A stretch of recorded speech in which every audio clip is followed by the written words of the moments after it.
That's bullshit. Breakfast. Yeah, I gotta tell you, man.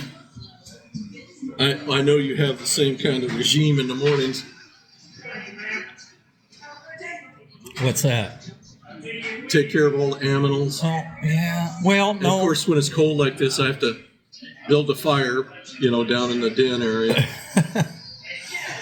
which is fine. I take care of my kids in the afternoon. But, I love them and everything in the morning. Nah, I'll take a twofer. Over easy. I'm going to go with the 2 eggs over medium hash browns. Do you have your leg sausage?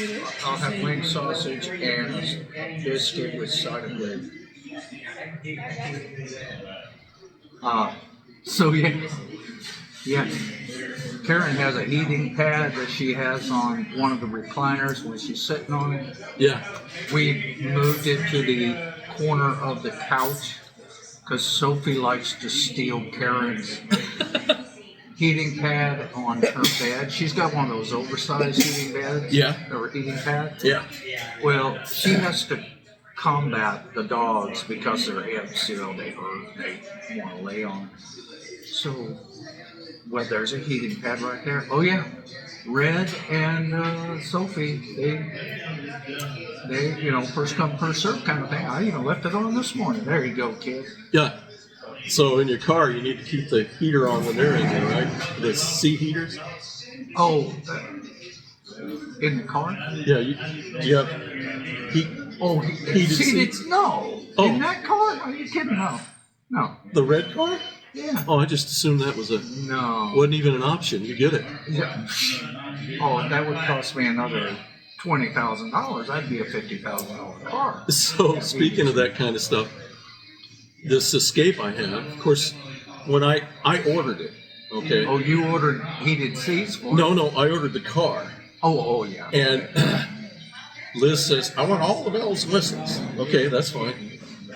And I've told you the story about the tires. Yeah. You're going to do something like that, find out what those tires are. But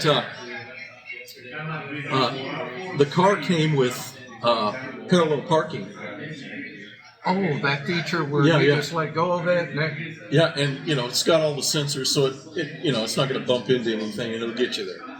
I have never used it. I've turned it on, going down the road, fumbling around, and turned it on, and all of a sudden you get this big thing. We're going 90 miles an hour down the road. You sure you want to park now? That kind of message. Yeah, I do. And I'm like, oh, yeah, no, not that. Or Jay just kicked it on a couple times. Oh, that's funny. So Ford said, yeah, nobody uses it. It was a neat idea, but it's nobody. I mean, I don't know. I think I've since I've owned it, maybe parallel parked maybe 5 times, 6 times. And you never tried it? Nah, why? I know because we know how to parallel right, park. that's the problem. I know how to do it, and I'm not gonna sit here and wait for it. But anyhow, yeah, it's got that feature, and Ford's like, we're not gonna do that anymore. And parallel park. Close enough. Okay. When we lived in St. Paul, there was this place that we used to go. Fantastic everything. The salads were amazing.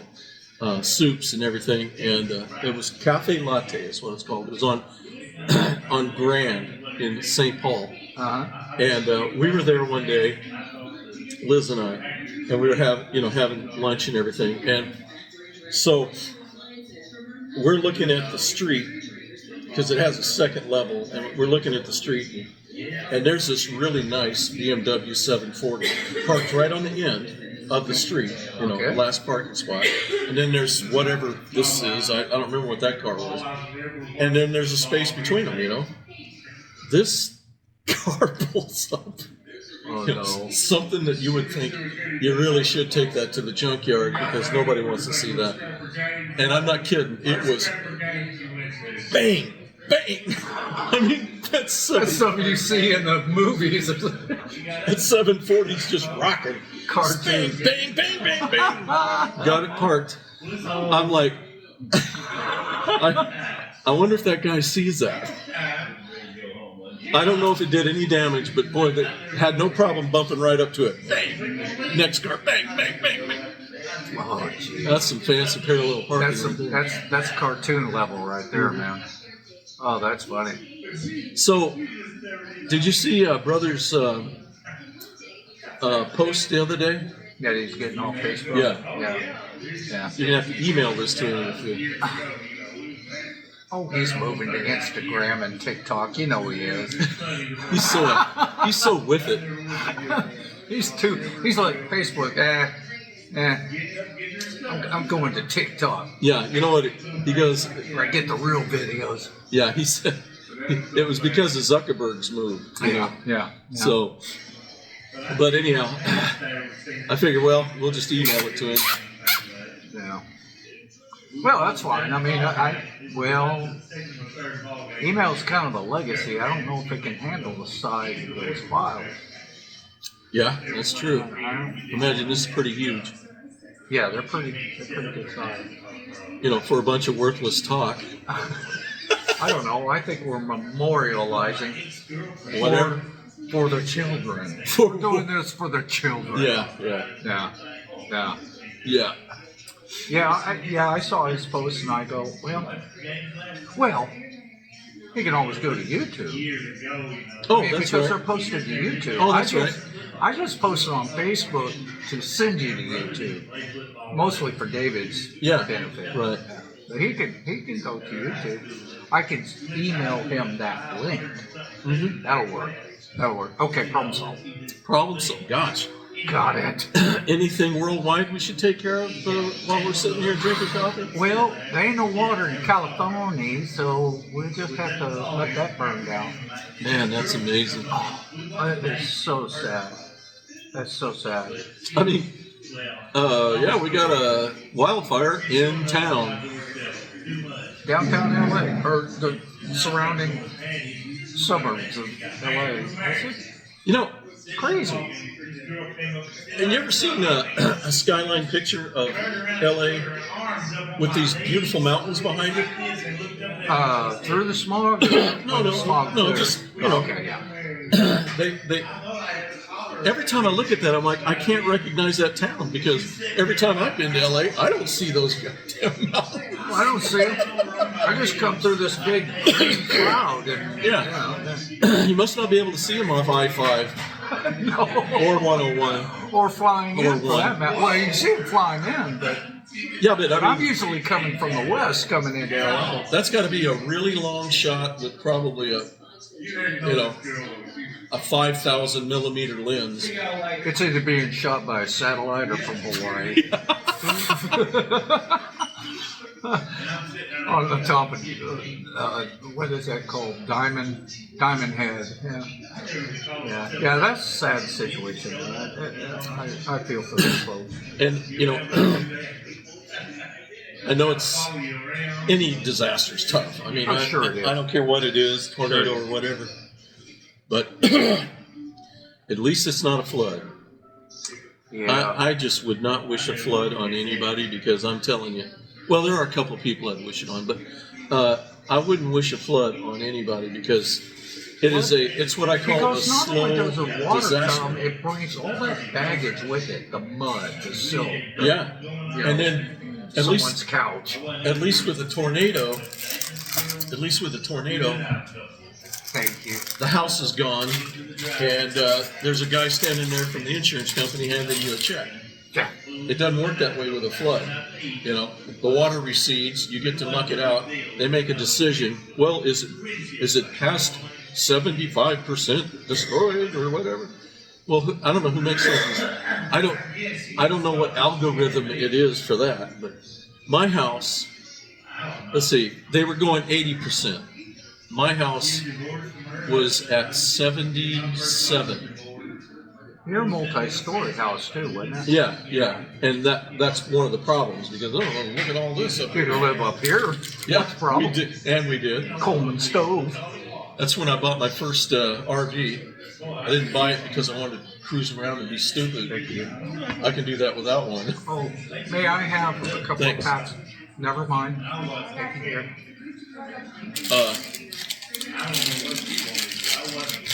I mean, we bought that, what was it, a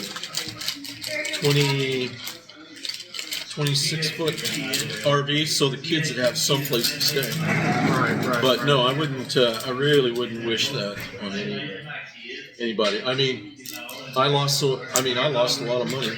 Well, and as you said, any disaster is just life altering. I've been quite fortunate not to experience what you guys went through or the level of what you guys went through. I count my blessings for that, but but Fred can, he's still working on his house. Yeah, Getting it repaired. Yeah. And that's what I mean. Holy smoke, man. It takes forever. Yeah. I mean, it took us 2.5 years to recover. Yeah, that's a shame. That there is a shame. And and I had more help than most people because I worked at the Air Force Base. They had what they called relocatables. They were these duplexes for family housing. Yeah. And they were getting rid of them because they were going to build more housing out there, right? Okay. And so these things were empty. Nobody was living in them because these things you could literally. I mean, you can move any house, but these they were designed. That's why they were called relocatables. You could move them really fast. They weren't on wheels or anything like that. No, but they were easy to move. Pretty modular, and all that. So anyhow, we got to stay out there. They came with a washer and dryer, so we were lucky with that. I mean, had some great people that took up money and wrote us a check, helped us out in a lot of ways, and that's because I was at the base. Right. I had a lot of advantages that other people, and it's still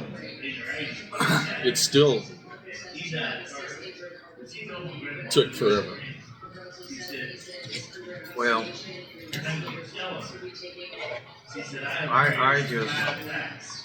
I can't fathom what that would be like to endure. We farmed out our kids all over the state. Clint went to Mandan to finish the year. Jason, Tia, and Jeremy, they went back to Minot. Stayed with a teacher friend of ours. Which Jeremy and Clint and I don't know if Jason did. Were in her class and everything. She was quite a good friend. But so we farmed our kids out while we worked on the house and stuff. Right. And that's another thing. I mean, the government gave me like 6 weeks off. Well, see, I was just going to ask you that. I mean, did the government afford you the time to address your issues at home? Well, as much as they could, obviously. Right. The base was closed down because it was they flew all the squadrons out to other bases to be operational. Sure. But the base became a hub for everything that people were going to ship to them. I'm not kidding, man. They had an old engine. It was an old engine building that they used to work on recip engines because Grand Forks had B-29s, I think, at one time, long time ago, and then they went to 47s and then 52s. Right. But this building's one of those classic, it's a high rise. It used to have a crane that ran through it. You could move engines in and work on them and stuff. Right. Had the windows at the top. Okay, this was a big building. Okay. I remember the vice wing commander dropped by the office and said, "Hey, Joe, come with me. I want to show you something." So we went down there, and I'm not kidding. It was stacked to the ceiling with stuff. Humanitarian stuff? Yeah. Oh, okay. And the Red Cross ran their, or not Red Cross. It wasn't a Red Cross thing. It's like World Kitchen, but it wasn't. I don't think it was that at that time. These guys had 2 tractor trailer rigs. They pull up, and they're full-on kitchens. Wow. And what they did was, it was for disaster relief. What they did was they made meals for everybody downtown and in the area. Wow. That, and they come in those little takeout, carry-out Sure. stuff, and then the Salvation Army and the Red Cross trucks would take them down. That was the first time they ever did that. They went out to the base, loaded up on these meals, took them down, and distributed them to people. That was a true Meals on Wheels. Oh, it was the real thing, and I still tell people that the best meal I ever had, and I've had some good ones, was from the Salvation Army. Wow. Because I was a woe's me point, and it was cold and wet. It had snowed. This was in April. Miserable. Yeah, and I'm working on the house, all day until dark because it didn't have lights yet. And it's still cold. Oh yeah, yeah. Oh yeah. And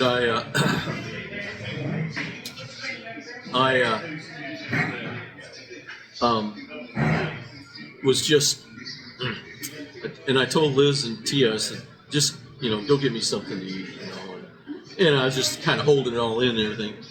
And they brought me in this meal, and it was just, not a miasma, but kind of, just this food they put together with bread and some other items, and I don't know, it just perked me right up. So I always say that was the best meal I ever had. When you've got nothing and you get something, you definitely appreciate it more. Wow. But a flood, I'm telling you, man.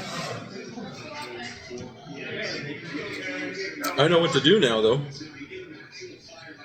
If I had a house that was going to get flooded, and if it had a basement, I'd get everything that's important to me out of there, take it up as high as possible, and then fill the basement with fresh water. You mean flood it yourself? Flood the basement myself with water, fresh water, clean water. Yeah. This is what happened with my neighbor next door.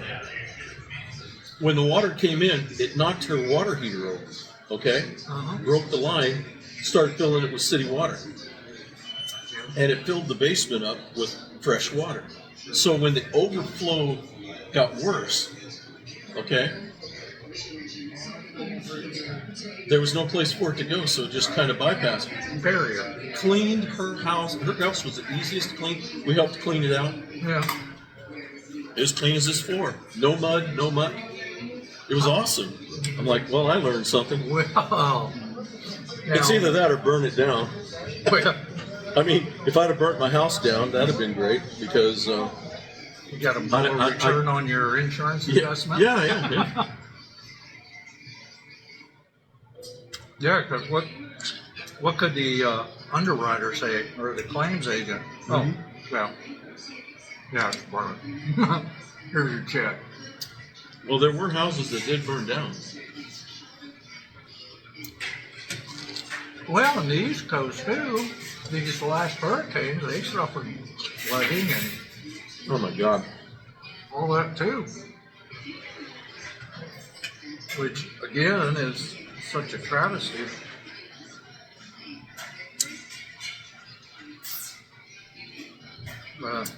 They were talking about that yesterday. in North Carolina, it's amazing how far that last hurricane reached up. People, it's like us. My house was built in '29, never had been flooded, ever. Right. Okay? And then it gets flooded. These guys are living so far from the coast and still wasted their place. Yeah. Yeah. Yeah. No, he was going to take us while taking shots today. So Well, he had to go. What we have?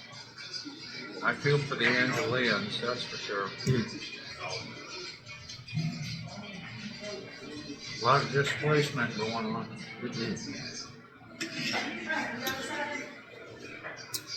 I'll never forget when we were ordered to evacuate. I mean, I have a picture somewhere where this kid's standing on the sidewalk and throwing his fishing lure out.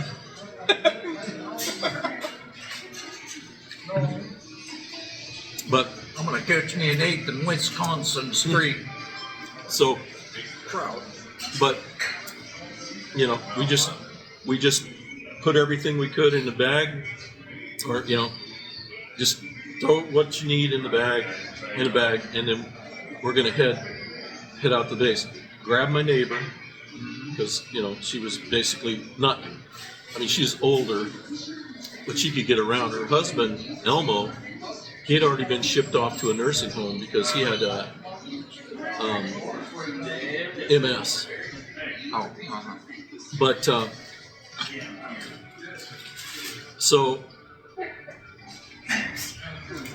so we're Thank you. You're welcome.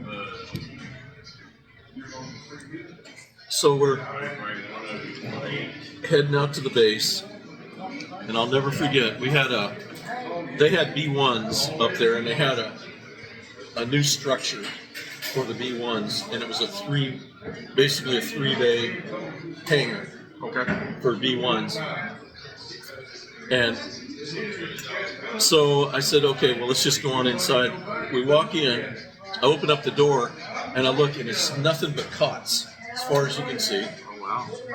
And I just turned around to Liz and I went, oh my God, we're refugees. You are. We were. Technically.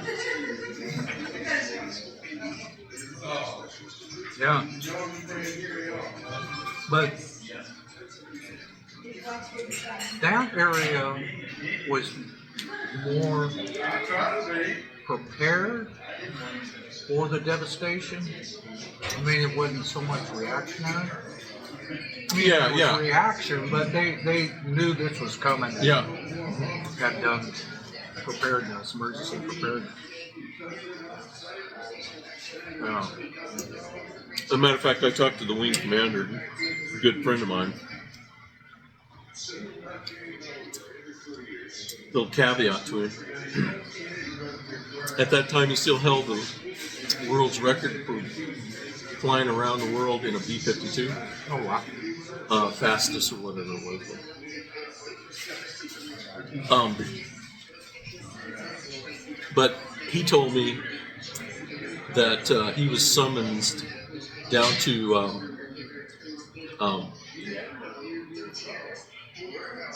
St. Louis because we were part of Air Mobility Command. That's where the headquarters were at, and that's where Corps of Engineers were there to brief them about the situation. Uh-huh. And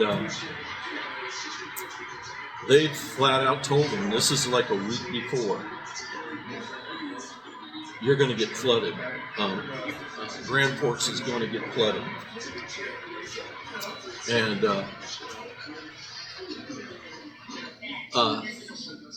so they had time to prepare and everything. And they basically said, look, the base is going to be this is where everything's going to come. It's going to be the logistics of everything. And so that's why as soon as he got back, he basically sent all the squadrons to other bases with the personnel, except for people that live downtown. Okay? Why? Oh, Yeah. okay. I mean, now I yeah. understand why. You know, guys that live downtown with their families, they didn't go, Right. which was very logical. Well, But the rest of the units, everybody in the units went, and that was, you know, and it was to clear up. I mean, you should have seen it, man. I didn't know Northwest did cargo. I never saw so many Northwest cargo planes in my life. You know, that was one of the main ones. Planes flying in from everywhere to bring stuff. It was quite a deal. well, And the resource no one, allocation was unmatched, I would think. yeah, no one died in that entire episode. That's right. That's what's so amazing about it. And I think it's due to the efforts of the preparedness. Personally, that was some forward-thinking leadership. Boy, that's a rarity these days. But Sadly, yeah, I would not wish a flood on anybody. no. It's a- Well, except 8 people. well, yeah, there are a there's- few that I would. There's about eight people.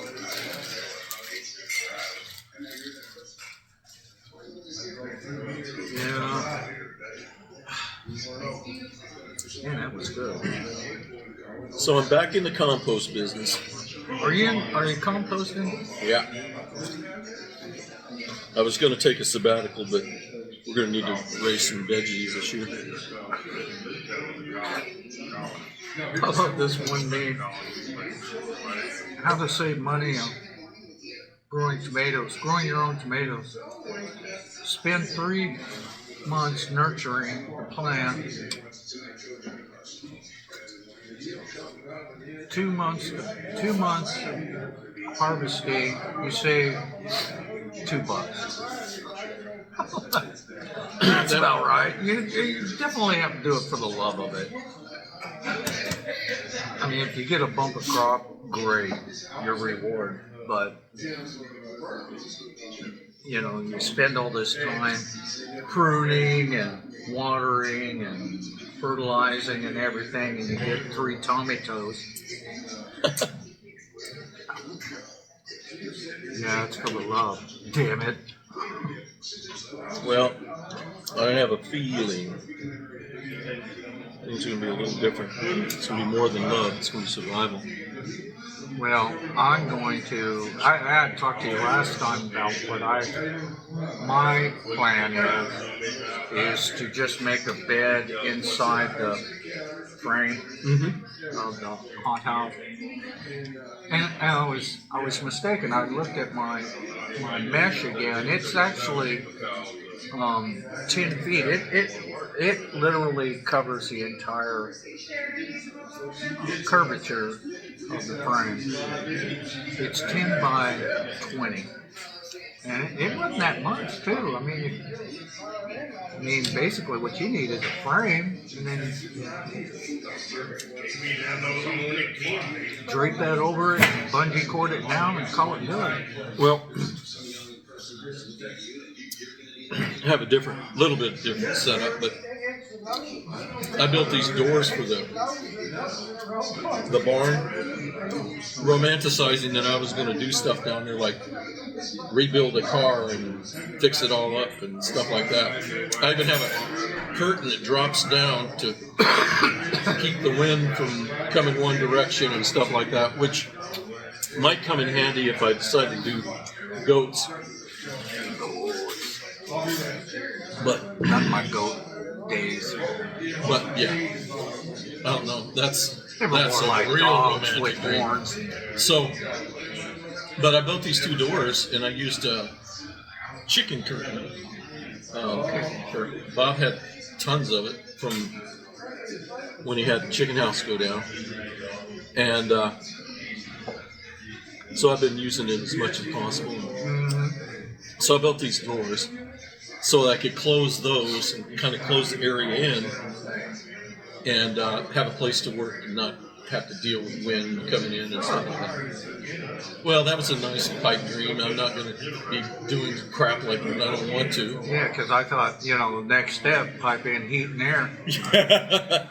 Well, I mean, you've already piped the water in, so you might as well just pipe the heat and air too. well, LED lights, the whole bang. I did, like I did some pecans a couple years back, cracking pecans out there. And Jeremy had bought me this, and I asked him, he's like, what do you want for Christmas? I'm like, I'd like one of those bullet heaters, the little diesel. Little dragons. Yeah. Those are great. I says, yeah, one of those. And, yeah, you don't use those. Even if you think you've got enough air.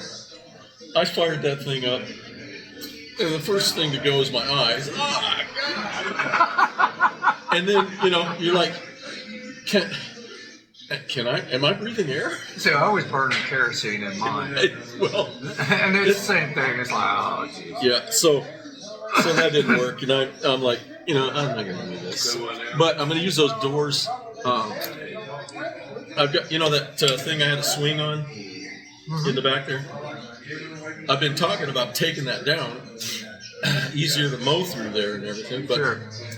Now it's like, okay, well, if I took one of those doors or both, I could actually create a shade area for the, middle of summer when it's, nothing but sun and, sun comes up and everything burns, and then stuff grows overnight. And you got that one little tree to shade you from 6 o'clock.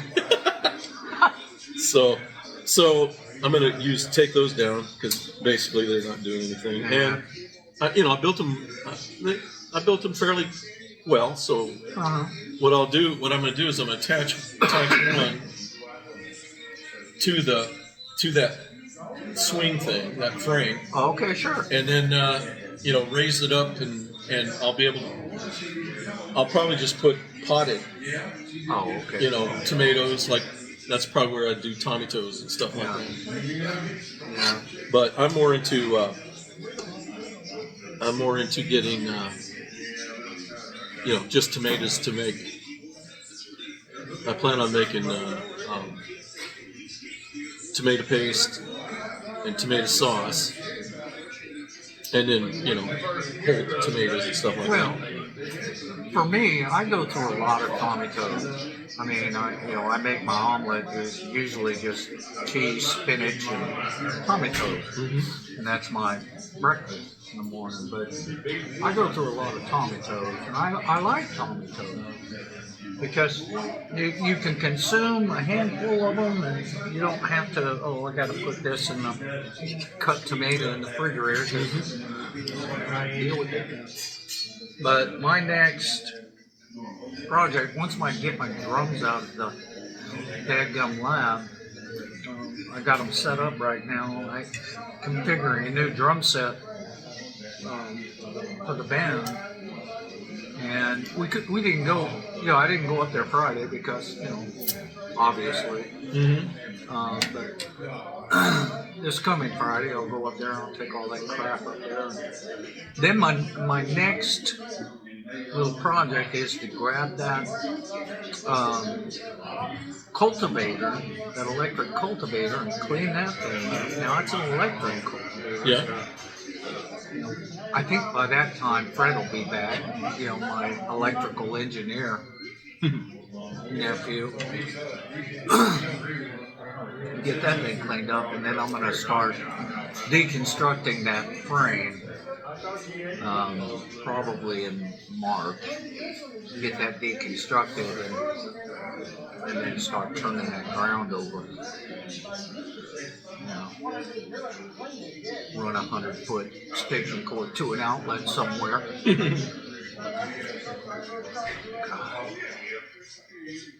I don't know why I just don't go to Tractor Supply or something and get one of those little 2-cycle gas cultivators. Well, while they're still legal. I use an electric one. It's perfect for the beds. Well, see, and that's the other thing I didn't even think about. when I say electric, it's corded electric. Is that what you have? Yep. Yeah. Yep. It worked, like I said, and I wanted one like that for the beds because you're only going to use it a little bit, Yeah. Yeah. and so it does everything I need it to do. Well, maybe I guess because I just miss my craftsman. Thank you. That was good. I'm glad you enjoyed it. You want more coffee? Yeah, I'll take some.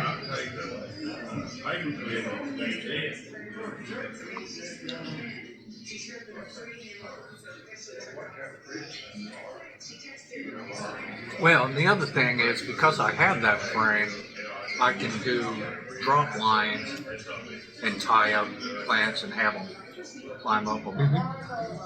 That'll be good. And just put in a soaker hose.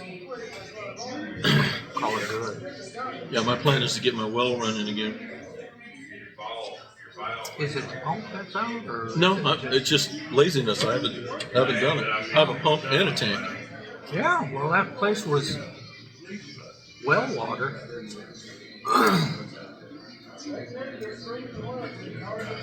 Thank you. I see you survived the winter blizzard. Oh, yeah.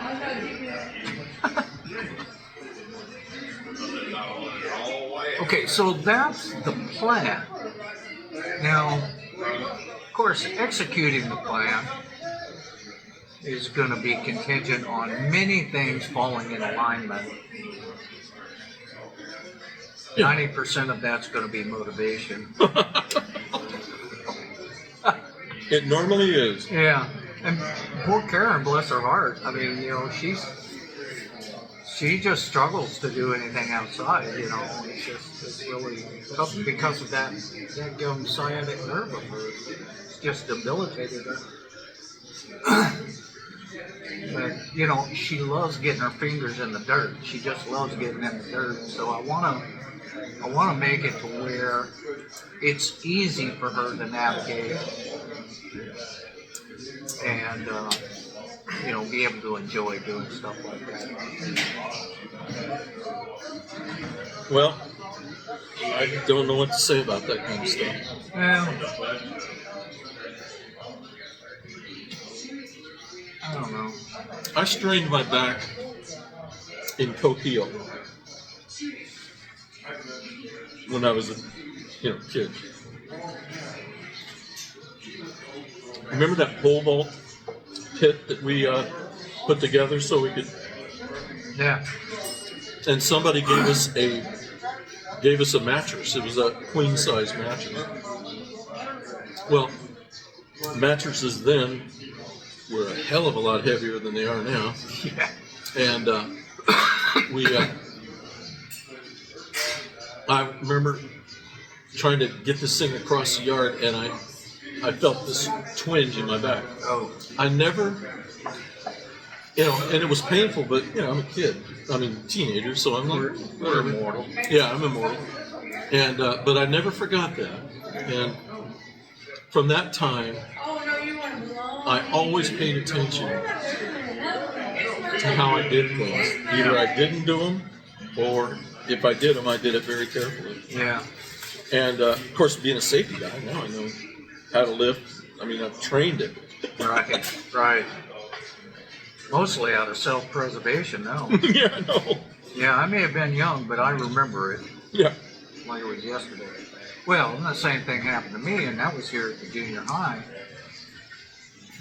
Me and some of my friends, we were playing camel fight. You know what camel fight is? You get on someone's back and you try to pull the opponent off. Oh, yeah. Well, during that ruckus, they come up running behind us, and he placed his knee squarely on my coccyx bone. Cracked it.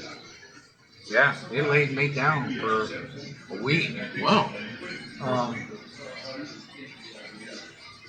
Now, there's a nerve in there that was just out of the blue.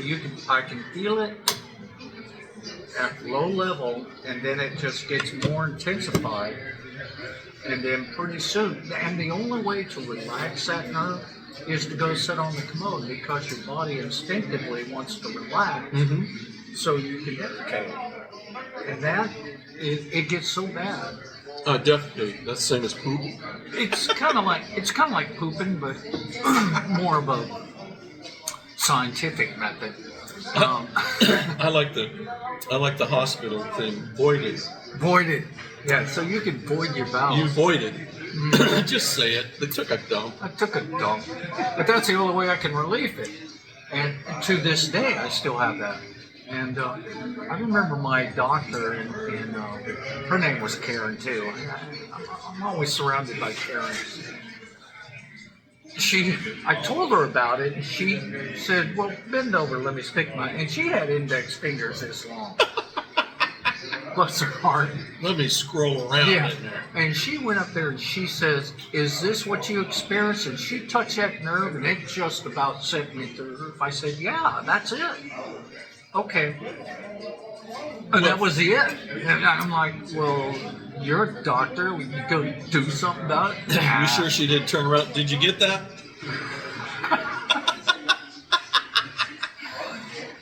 I hated Hidden going camera.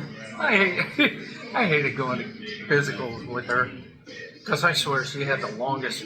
She could probably spread 8 octaves on a piano with her fingers. I loved her to death, but oh boy. Pine Bluff, I forgot her name now. We had a doctor, our GP. And at that time, that's when they were still doing the, Yeah. check out the prostate and stuff.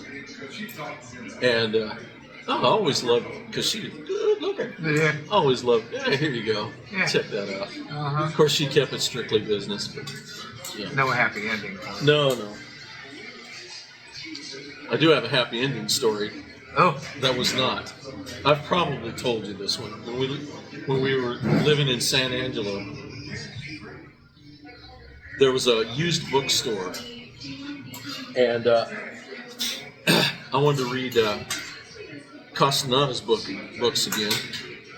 So I thought, well, I'll stop in there and get them cheap, And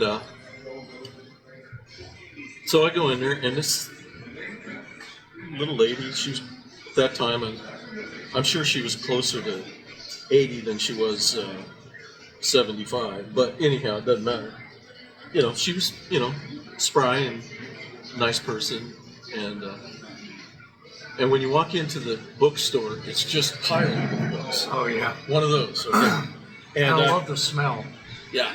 And I said, I'm looking for author Carlos Castaneda. She goes, oh, I know where those are at. Ow. How do you know? Because The inventory is here. Yeah. And sure enough, man, she brought me the first 3 books, and I'm like, yeah, that's what I'm looking for. And so go to pay her. The shop was part of her house. Oh, okay. And so you walked from the shop through this access way, and you're in her kitchen. Okay. And She has a shoebox for a cash register. yeah, pretty much. Yeah. And I mean, I think I paid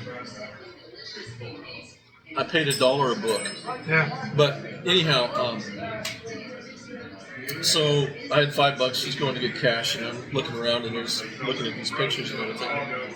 And she's pointing out. She says, "Oh, that's me when I was young." She was hot. Oh yeah. And she was I want to say circus.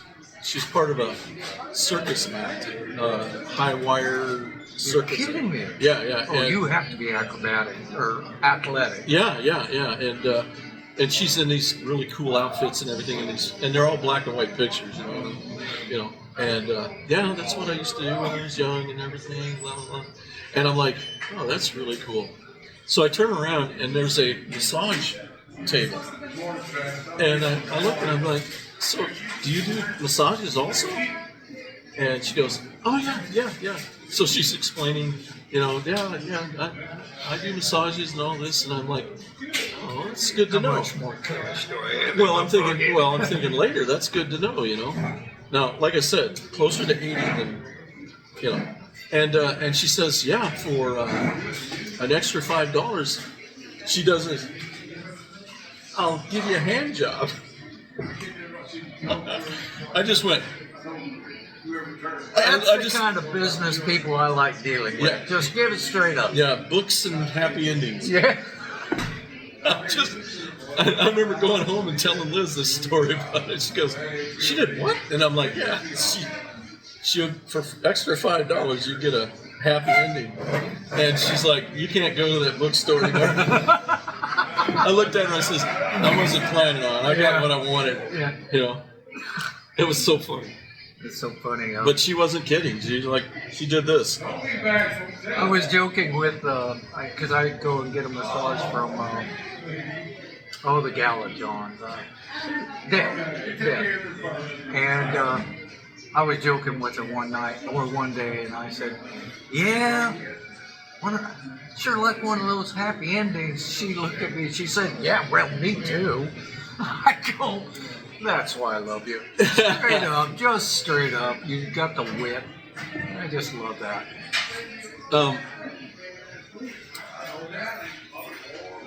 Liz and I went a couple times to the Buckstaff bathhouse in Hot Springs. Oh, okay. Now, it's the only bathhouse that isn't privately owned. It's actually owned by the national park. And the way the thing works is, and I don't know how it is now. The last time we went, Paul and Carolee came down. And we took them to Hot Springs and all this, and took them there. I've never seen him embarrassed like that, because you're walking around naked. Yeah, but it's segregated. Well, it is. Yeah. But the thing is, he's all talk. He's all talk. Yeah. Paul's like, That's 6 inches. And I mean, yeah, they're walking around. He's being handled by men, so Sure. I don't think that made him real comfortable. Yeah, that probably made him. I mean, I don't see Paul as the kind of guy that likes to be manhandled. Yeah. You know what I'm saying? Yeah. Greatest guy on the planet, but no, don't do that to I him. mean, even in Japan, I went to a bathhouse, if you will, in Japan. It was called Sauna 8. And the whole ritual, I'll stop here in a minute. But, go ahead and finish your story, and I'll tell you about Sauna 8. Well, I was getting to the last massage I had. It's always a guy, and I really didn't want to have an ending with that. And listen, I don't know how it is now, but then for $50, you got a bath, with that hot springs water. It comes right out of the ground, and you got a bath. You got a sits, where you sit down and it does your ass, and a steam. Oh, that was a killer. You got a steam and a wrap, where they take and wrap you with herbs or whatever. I don't know, but you got a wrap. You sit there. Dirt and twigs. Yeah, just crap we found out before us. The guys just scraped this up out of the park. Yeah, we ran out of the laurel. So we're doing you with oak. So if you turn a little orange, that's just the tannins. Don't worry about it. Yeah. But They bottle that crap, by the way. It's called copper toe. And let's see that, and then you got literally a 20-minute massage. Yeah. For $50. Yeah. So, and the other thing is, you can't reserve it. You have to be there by 11, and if you're not there by 11, you don't get one. Yeah. They cut it off at 11. Yeah. Well, in Japan, me and my buddies went to a place called Sauna 8. And obviously it's segregated. The women go in this door and the men go in this door. And when you go in, the first thing you do is you hand them your shoes. You pay them. I don't remember how much it was. But you pay them, and then you got a locker. And in that locker were slippers, shorts, and a robe, and I had a towel, some towel. So you disrobe and you put on this stuff, and then you go into the jacuzzis, and the jacuzzis were in 3 different temperatures. There was volcanic, then there was hot, and then there was cold. Yeah. But before you went into there, they had this wall that had these little stools, and they were showers. So you had to shower first, clean off the grease off you. Yeah. And then you could get into these dipping pools. Yeah. And they had a sauna, a steam sauna, or a heat sauna. Dry air. Yeah. It was dry air. I love these. And a color TV. Okay, this thing was so hot that if I opened my eyes, it would bake them out. And these guys are just watching TV. My eyes, I'd open my eyes and it would just burn. And I'm like, okay, I can't stay in here very long. I get out of there, and then you go up to a lounge, you can have a drink or whatever, and you sit and you wait. And then the women call you, because it was the women masseuses. They would call you. And as you walk through this big room, it had to be maybe double this size. It was nothing but one big bed with walking aisles.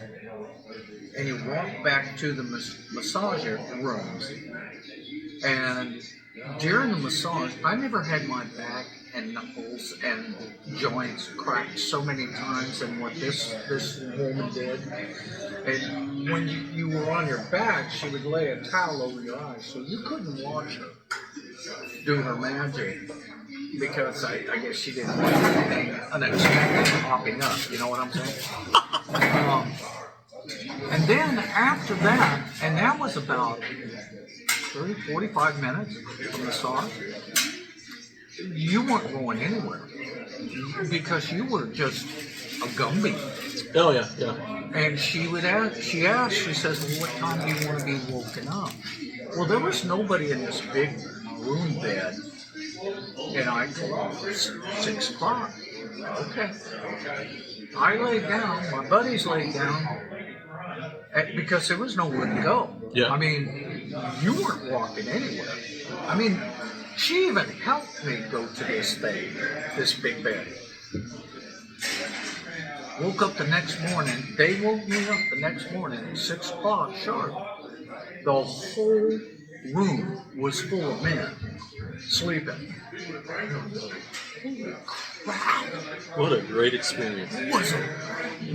Never be able to experience that again, but I am so happy that I was able to experience it. I walked out like I was a 15-year-old guy. There was nothing hurting, bebopping back to the ship. But that has never been compared. I've never had that level of experience before. And in stages.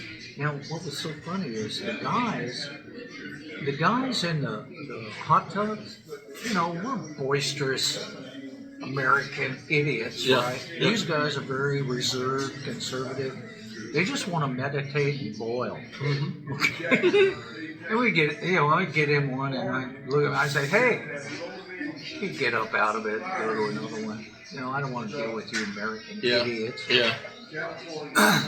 I'm like, okay, hurt your feelings? I'm sorry, my bad. Guilo. What? Another guilo. I think that's Chinese, but that's what they call the white people. Yeah. Guilos. Well, I don't blame them. Closest I can get to that, where your body's not responding to anything, when you go to, they give you the bath first. I'm sure that's to clean your ass off, right? Yeah. But you're sitting in this, the bathtub's about as long as that table. It's big. Oh, yeah. And they're from the 30s and 20s. And they're tiled, and are they tiled? Well, no, they're actual bathtubs, but like I said, they're 20s and 30s. Yeah. Big for big guys and people, so you can submerge well and stretch out. When it was time for me to get out of that, they drained it. They just tell you, hold on, we're going to drain it. guy had to help me get out. My muscles are like, no, I don't want to do that. I mean, it was like trying to pull slime out of that thing. He's trying to get me out. And I finally get on my feet, and I'm like, oh my God. Yeah. So that's the closest I've gotten to that. Oh, I'm telling you. I mean, they tenderize you. I mean, Yeah. all those other stages prior to the masseuse is just tenderizing you. No wonder everything popped, snapped, and, you know, she could go right through the muscle to the bone and massage the bone and marrow. Did you ever read the book Shogun? Many years ago. That was the book that opened my eyes to the Japanese culture. Somewhat. I mean, it talks a lot, but especially the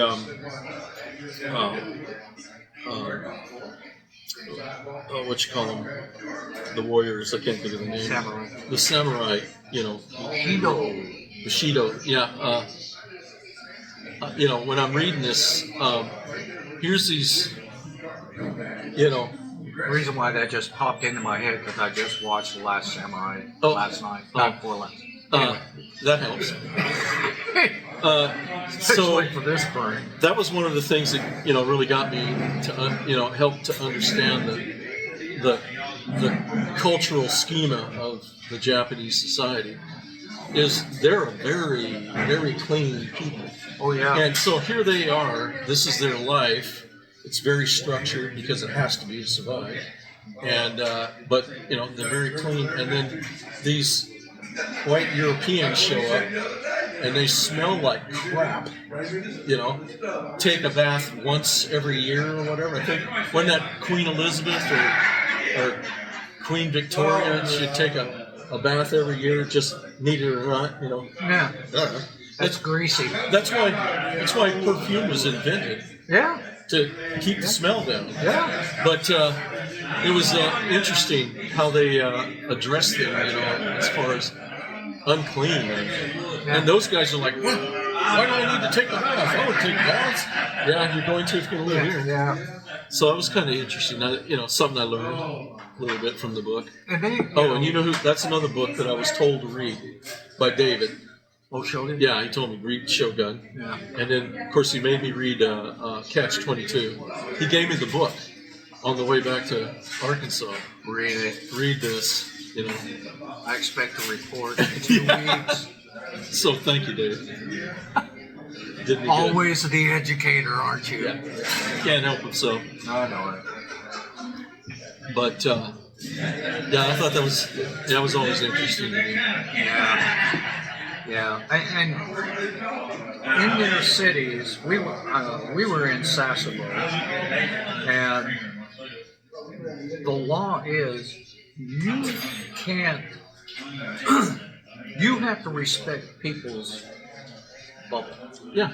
You really have to respect that, and you didn't see kids, now it may be different today, but you didn't see kids walking around with, at that time, boom boxes and things. You didn't have that. Yeah. The only thing you heard was the footsteps, quiet conversations, and automobiles. Yeah. Or jeepneys and things like that. But very reserved, very intolerant of their space being intruded upon. Mm-hmm. I really had a high respect for that because it was so, you've never seen that kind of discipline before. I mean, I'd never experienced that kind of discipline, and it was just awe-inspiring. Now I don't know what it's like today, but I was just, and that was cultural, but and there were laws, of course, with that. And they like to play their ball games, their little machines that fire off a ball and it goes down, and they're real noisy. That's why when they're enclosed, when you open the door, it's like opening a soundproof door because they don't want that bleeding out into the sidewalk. Well, that's interesting. And Yeah, it's an amazing culture. It's amazing how different cultures are. Like in Spain, you know how it is in Spain. They but they eat their dinner late. Yeah. 9, 10, even 11 o'clock. Yeah. And most of the foods are made up of tapas, different types of little dishes and stuff. Sure. And but the one thing that in Spain that they do is they don't worry about everybody, because everybody's out, and they don't worry about their kids, Yeah. because kids can run around, and if you got a kid that's acting up and everything, and it's not your kid, it's okay to scold them. Tell them, and they everybody takes care of everybody, Yeah. and so society can have this way of doing things, which is, like I said, they eat late. Matter of fact, I don't think anybody has dinner earlier than 8 o'clock, and that's early. Everything is late, and it creates that nightlife, and everybody's engaging every day. And the temperate environment there in Spain too affords them to be able to stay out late. Yeah, do that. Yeah, I mean, I'm sure they got all kinds of problems, like anybody else, but that's just one of the things that society does. Is everybody watches out for everybody, and everybody watches out for the kids, and nobody gets butthurt because you talk bad to their kid. And I don't know how it is now, but it's just the way it used That was to be. just course correction, and even our own families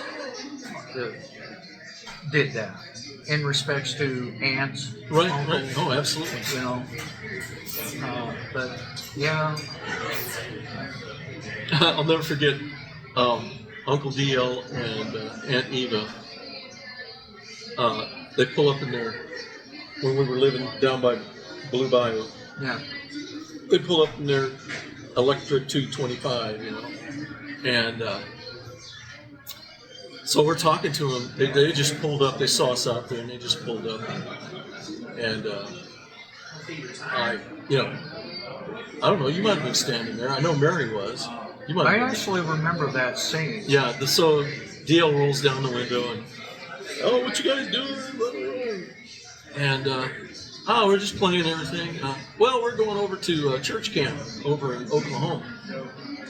Oh, okay, because the kid, all the kids were there, except for Cleon. I don't think Cleon was there. And he goes, you and Mary do you want to go? And I go, you darn right I want to. And Aunt Eva's, what did you say? Oh no, you didn't. Yeah, and I looked at her, I'm like, I don't know what I said.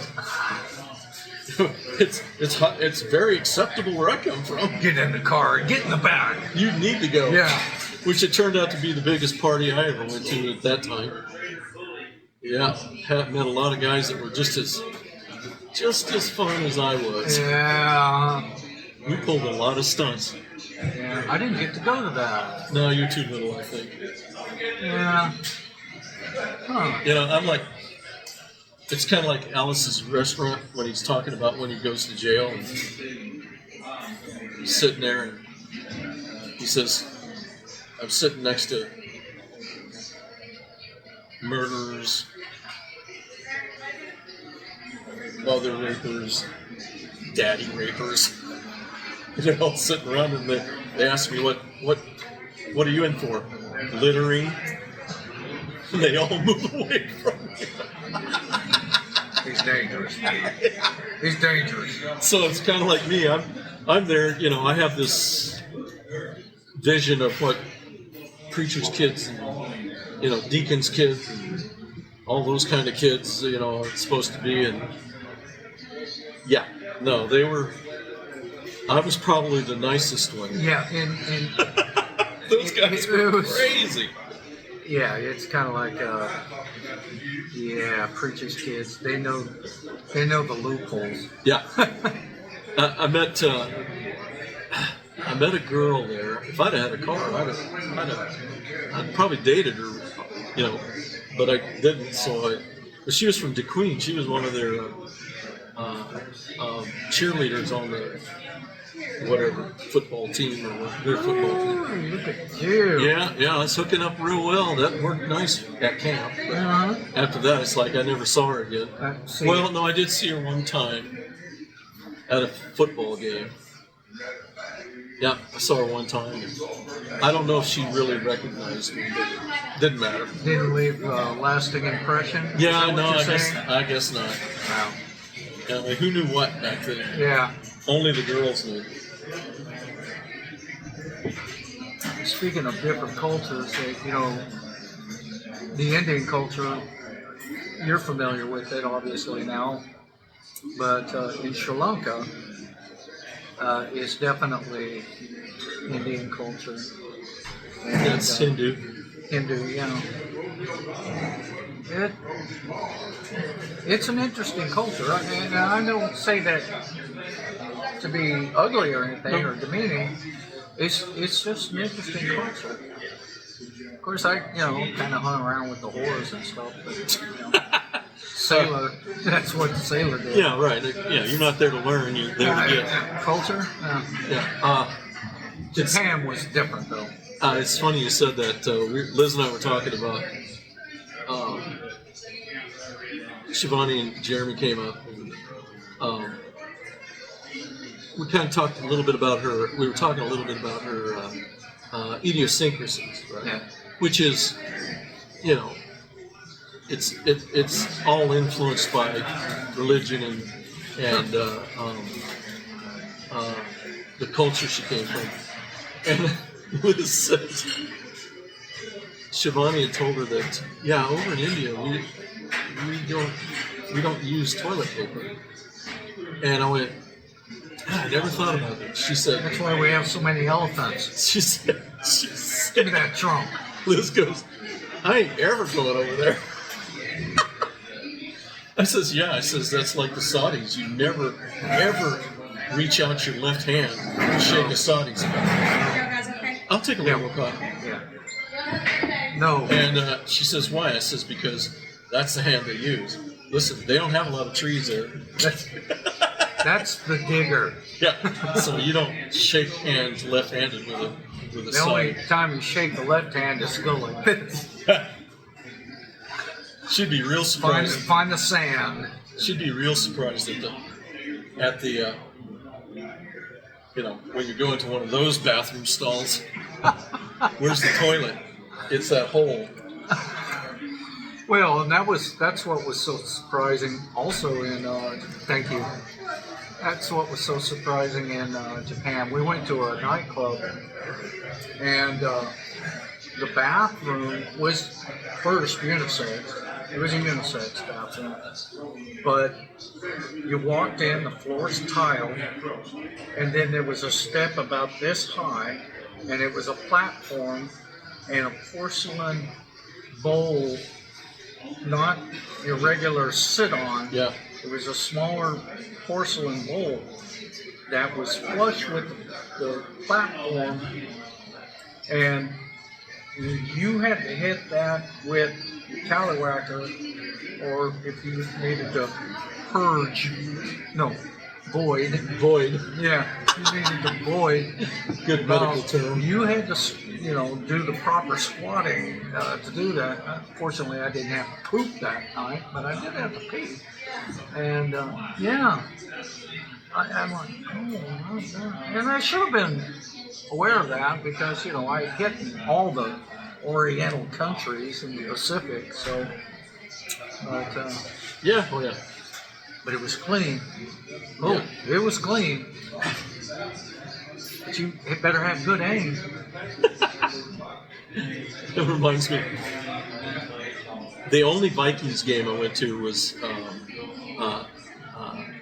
preseason game, and it was still as nuts as ever. Yeah. But then when it was halftime, I had to go take a leak, you know.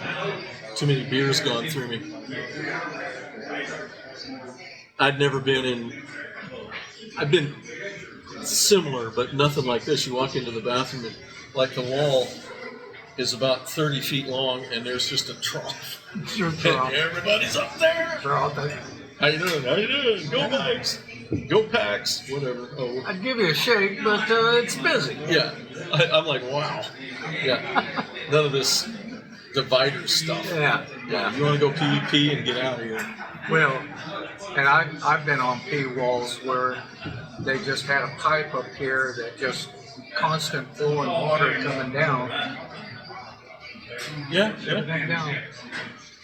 Yeah, I don't know how this flushed. That didn't one though. I didn't care. You know, there was so much beer going by me. Yeah.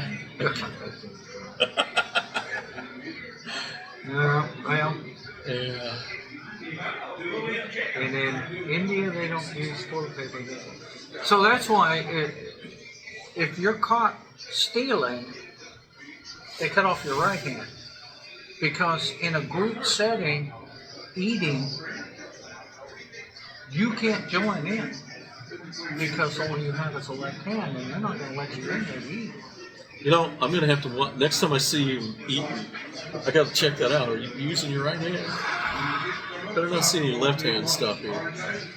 Well, if it's any consolation, I wipe with my right hand, and I eat with my right hand.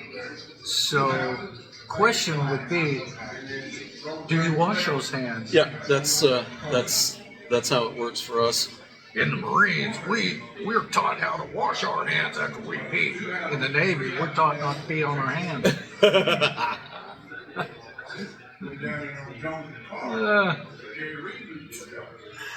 Yeah, good times. Thank goodness they're back there before the internet. Yeah. See, and I can tell these stories and it can be complete and total bullshit. You ain't going to be able to validate them. They are. Because they are total Yeah. bullshit. I made them up. Every one of them. I never left the States. Yeah. What you got going on today? I got to take Van to Texarkana. She got her follow-up appointment. Doctor appointment. What's her condition? She cracked some bones in her In her foot. And how'd she do that? She fall on something? yeah, she's got a Christmas tree that she keeps up all year round. And she's got a cat that she named Butterworth. No, not Butterworth. Butterfield. Butter something. Who cares what the name of the cat is? Anyway, the cat was underneath that tree. And she was on the phone with someone. And the cat darted. And she tripped over it. And took some chairs down with her. And it's always her right side she's damaging when she's done that. She's been off work for 6 weeks now. Where's she work at? Tyson's, the hatchery here in. Oh, really? Yeah. And, so she's on that. She's got a follow-up appointment this afternoon. So the other day, what was it? Saturday. I guess it was Saturday. Karen and I were going to go to the grocery store, so we hop in the car. Well, it's front-wheel drive, and it weighs no more than that table there. Yeah. Couldn't go anywhere. I barely got it back under the cover. I told Karen, I said, well, we're going to have to take Van. It's all-wheel drive, and it's heavier. So, but this morning I said, Of course, Karen's like this. She doesn't want to be seen in this the, piece of crap. in the free candy white van. She put a sign up, free candy. Yeah, I thought about it. That'll keep everybody wondering. But this morning I said, I probably should have to take you to work. But then I looked and I saw part of the driveway was gravel. I mean, you could see the gravel. I said, maybe you can make it out. So she made it out, so I didn't have to take her to work. Yeah, it's on the west side of the house, I built that little decorative little fence thing. Well, I've been kicking it around. I want to just take that up. I don't want to have to clean it. Yeah. Well, the snow avalanched off that roof. Well, it took care of the fence for me, so all I had to do is just pick it. Then, one of the pine trees broke off a branch, and it fell, it's amazing, south of the house. So it didn't hit the house, but it landed. And I go, okay, well, I've got to take care of that because, it's blocking the driveway. I go out there to lift it up, pull it out. Yeah, no. I might as well lift up that shed. So I'm like, okay, now what am I going to... Okay, I'll get my battery-operated pole saw.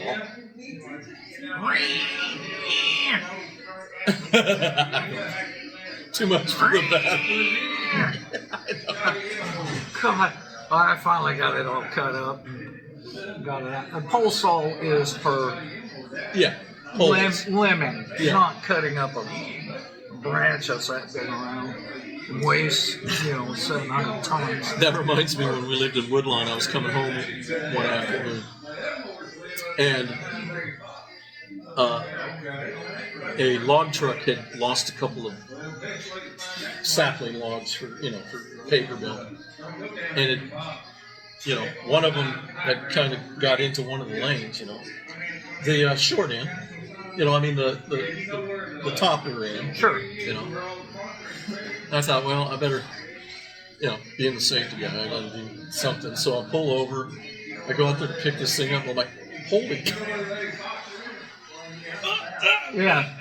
Just that's barely. Why they use these things to move them. I'm like, either I really am losing my strength.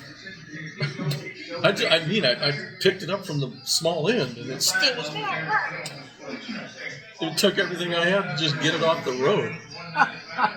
Not to mention it's 30 feet long. Yeah. Well, I tell you, this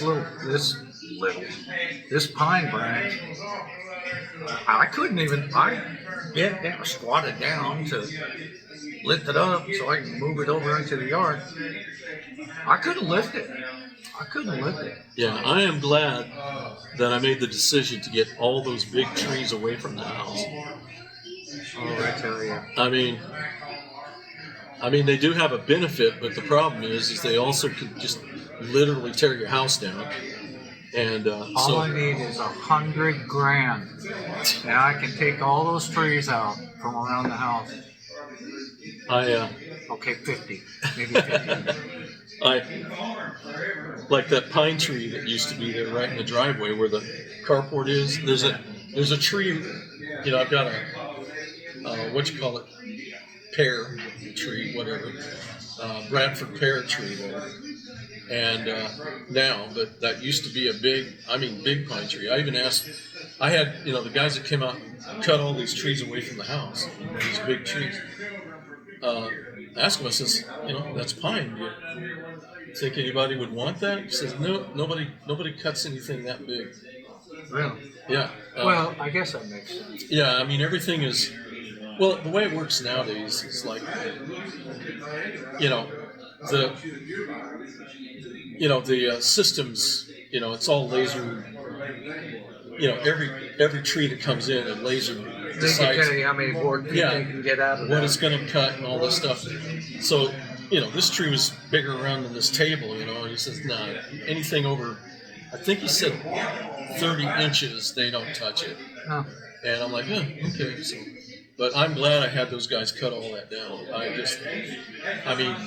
What I've planted instead, to get the shade back, are trees that get to, they might get 35 feet high, but they're not going to be massive like a pine tree. Right. And when when I made that decision, I look around and all the pine trees there were some still good, but you could see they were just definitely getting eaten up by beetles.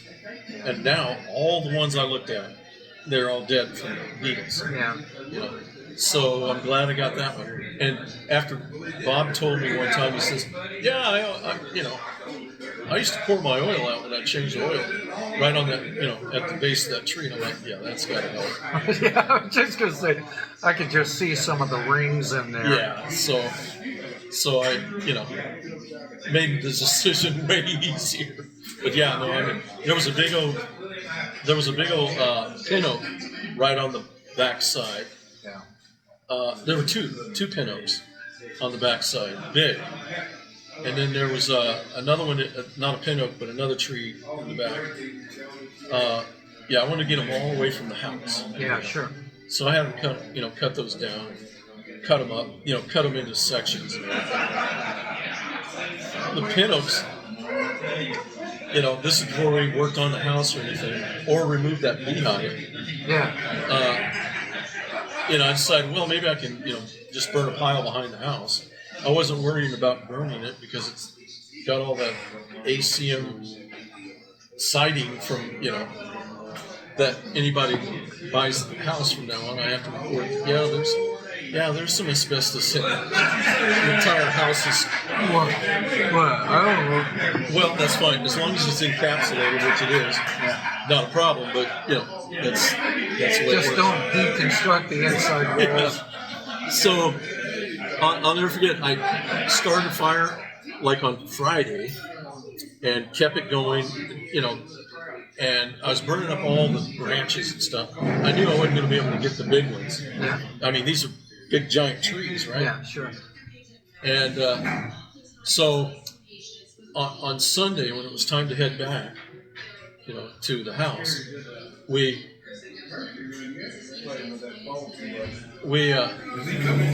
I went out there and I took the water hose because it's still cooking. I thought I put everything out. When I come back the next week, I walk around back and I'm like, I thought there were 2 logs here. Literally burned up that one log. I mean, big log. It was just, it wasn't there. And I'm Due like, to the oil. I'm like, no, this was a pin oak. And I'm like, hope it didn't make too much of a flame. I think it just cooked it, Yeah, just smoldered down. Or smoldered. Oh, smolder burn. Yeah. But that helped. It was all gone. Yeah. I'm debating whether or not to trim those crepe myrtles down February. Karen says, you can do it in February. I already did mine. Yeah. I don't care. She says, I told her, I said, Joe says he's cut his down to the ground and they still come up. Oh, yeah. I've got one tree because there were 5 trees and now there's only 3. But I cut 2 of them out just kind of make it symmetrical, And there's one I cut right to the ground, and when I'm mowing, it's still trying to make a tree. So I mow all that down. Hopefully someday it'll die. I don't care when you can trim those. Trim them anytime you want. I've already trimmed mine. She looked online and said, when's the best optimum time to... I said, these crepe myrtles, first of all, they're 70 feet in the air. I said, there's a metal spanning cable that's draped in through there. I got to get the Sweatco in to get all that crap out. And because that big sweet gum took out the pole and spanning, they took the pole out, but they left the spans and the anchors. And I called Sweatco. I says, you guys want to come and get this stuff and pull it out from the tree? And they said, not really. Oh yeah, here's your incident number. That was a year and a half ago. I often have thought, I'm going to call Sweatco up and say, I want to do a checkup on incident number. Surely they closed it. Yeah. I think I've told you this story before, but I had a friend of mine. His name was Don Weibel. And he lived outside of Rugby, North Dakota. okay, which was just down the road from mine out there. He worked with me when I worked rivet mine for the Air Force, and he was telling me, he says, I get my electric bill, and he says it's just super sky high. It's like looking around, it's like not, I'm not cooking anything more than I usually do. And he says, so he walked out to the meter, and he said that thing was just doing this. He thought, that's crazy. So he went into the house, shut the main, shut everything off, went back out there, meter's still cooking. Oh. And he goes, so I got a bad meter here. So he called REA or whatever it was up there, and which was in town there. And he said, I've got a bad meter. He says, it's running. I've actually turned the main off at the house and it's still running. We'll get out there, when we can and everything. He says, I'm not paying for electricity that I don't use. But sir, you account for 35% of our revenue stream. We'll get to you when we get to you. Yeah, and they just kept like, we'll get out there when we can get out there. He says, what would get you out? He goes, what would get you out there fastest? He says, well, if something, happened, if the meter, something happened with the meter and stuff like that. He says, oh, okay. He said, I went down and got my 20-foot extension ladder, laid it up onto the meter, picked it up, and let it go, and it just broke the glass on the meter. And he said, he goes in the house and says, yeah, he says, I was doing some work, and my ladder fell on the meter and broke the glass. We'll be out there immediately. He said, it wasn't an hour, and they were out there putting a new meter on. Yeah. I'm like, yeah. With plexiglass. You don't get glass no more. Yeah, so, that's how he fixed that. Yeah. Yeah, if it's going to hurt them, they're going to be there. Oh, yeah. That's like with us. We have 2 bathrooms, and the toilets are fairly new, and the toilet in the spare bathroom, or the one in the outside of the living room there, I'd be sitting there watching TV, and I'd keep hearing this water cycle. I'm like, what the heck, and finally I turn TV off, I'm listening, and the tank in that toilet is cycling water. You hear it fill up, and it was doing it about every 10 to 15 minutes. It was cycling, refilling the tank. Not full, but you could hear it run for a minute, and then it stopped. So, I had that in mind and everything. Well, they gave us a message. They sent a letter out saying that because of what they're doing, whatever, or the city's water is going to go up, so our water is going to go up, which it did. Because they get their water from the city. Right, and so I just assumed it was going to, that's what it did and everything. Well, it went up, it doubled. Oh. Our water price doubled, and I'm like, wow, that really went up, And I remember him saying it was something like 25 or 30%, and I'm like, got to live with what you got. This really went up. The water literally doubled, and I'm like, so finally, after hearing this, I'm like, okay, I told Liz, I says, I'm turning the water off to this toilet. I want to check something out. And no kidding, when I turned that off, my next bill went down by half. And one toilet. Well, even Mary said that. Oh, wait, yeah, that's where I was going. I'm like, I can remember Mary giving me this message that they used to send out to people in the city, that one drip equals blah, blah, blah gallons. Yeah. And, and I remember reading that, and I'm like, hey, whatever. So, yeah, so I've got to find out if I can, if I can alleviate that, or if I have to change out the guts, which I'll do fine. But I turned it back on. When the kids came down for Christmas, I turned it back on. Sure. And it was doing it again. Do you guys need more coffee? No, I'm fine. Thank you. And It was cycling again, so I turned it off. So I got to fix that. So, where's that water going? Oh, into the septic tank. Oh, I don't know what. I don't know why it's. I don't know what that is. I don't know where it's going yet. I don't know. And it's funny when I looked. Your boot seal The isn't tank- leaking, is it? Not It could be. underneath It could the house? be. It could be something inside the. It doesn't have the good old float stuff like that. It's the new type. Yeah. So I don't know if that's what it is or what. If I can't adjust the thing, can't fix it there. I got to replace the guts. Yeah. Well, I can't wait to see our water bill because we've been dripping our faucets, the kitchen, Karen's bathroom, and there's 2 faucets in there. Rebecca's kitchen, because those are all outside walls. So we've been dripping them. Oh, this yeah, week. yeah.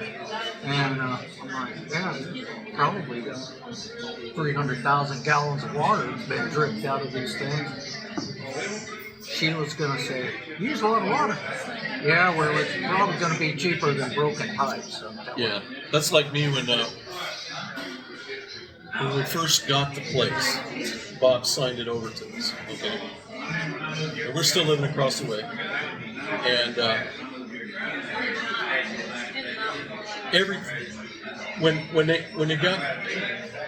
when Bob got rural water, he just connected everything, had everything connected to the well.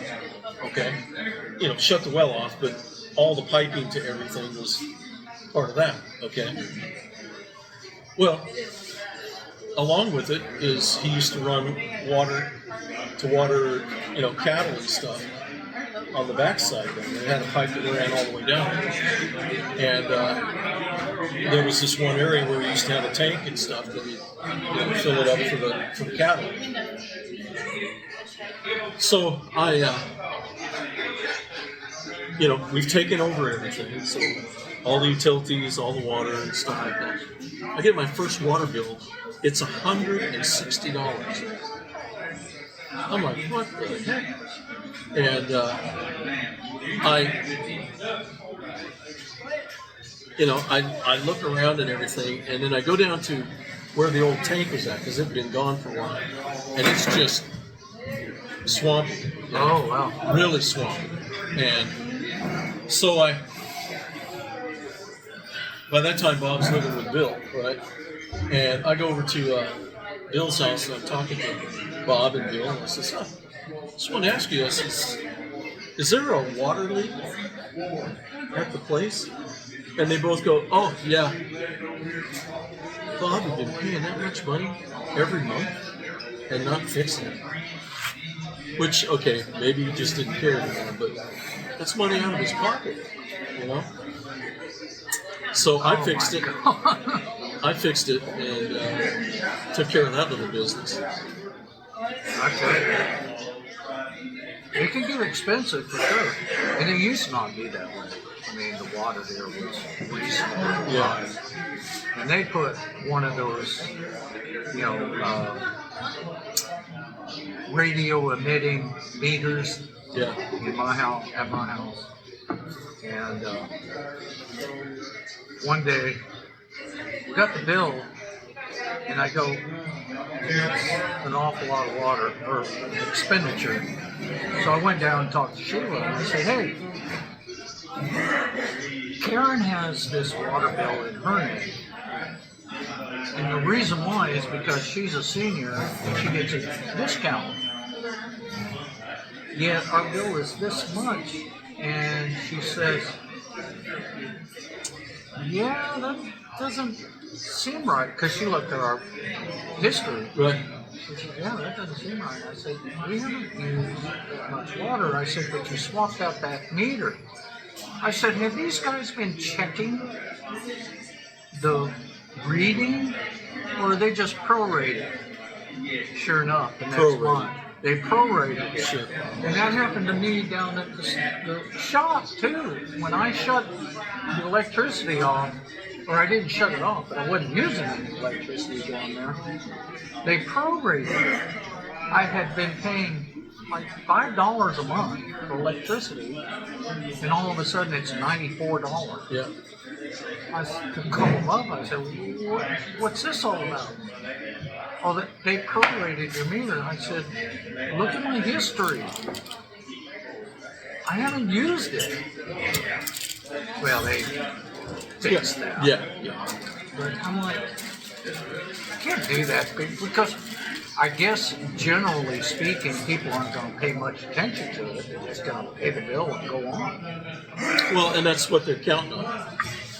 Humans are real good at that. Yeah. You know, as long as things are hunky dory and don't affect them, Yeah. then they're fine. It's more revenue. Yeah, you know, that's just the way it is. Humans suck. Yeah. That's Liz had a sign made up. I mean, we still have it, but it was before the election and everything. We had it up in the yard and it says, "Vote for Jada and."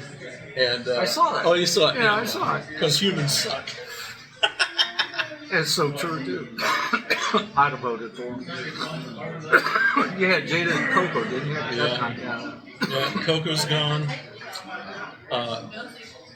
Gus got run over the other night. Oh, no. Yeah. And of course Fluffy got run over. Fluff butt. Oh, Yeah. man. Yep.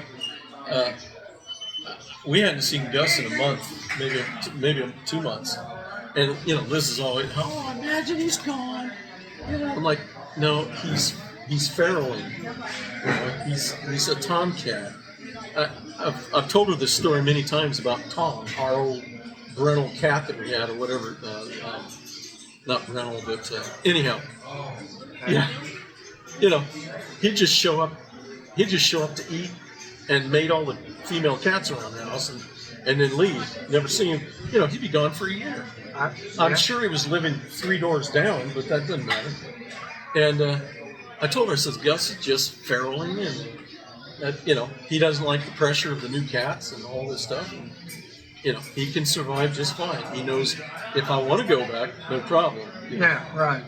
But I went to put some mail in, and I saw something down at the neighbor's trash bin, just on the other side of it. I'm like, somebody must have run over a possum or something. Get this message from the neighbors. I think one of your cats has been hit down there. It was Gus. Oh. So that's 2 more down. So now I'm back to 3 cats. And they're okay. They're good cats. You're going to replenish the population? No, I population will come to you. Well, it all depends. Cats are nice to have around, as long as they're outside. I don't mind them coming in during the day and relaxing or whatever they do, as long as I don't have a potty place for them. They let me know. All of them do. They let me know. What out? Especially the tomcat. He's a big whiny baby. Good gosh. He's the one that got up in the car and I had to have the what do you call them? The body car guys pull him out from the counter. Little kitten. Now he's like, holy moly, he must weigh 15 pounds.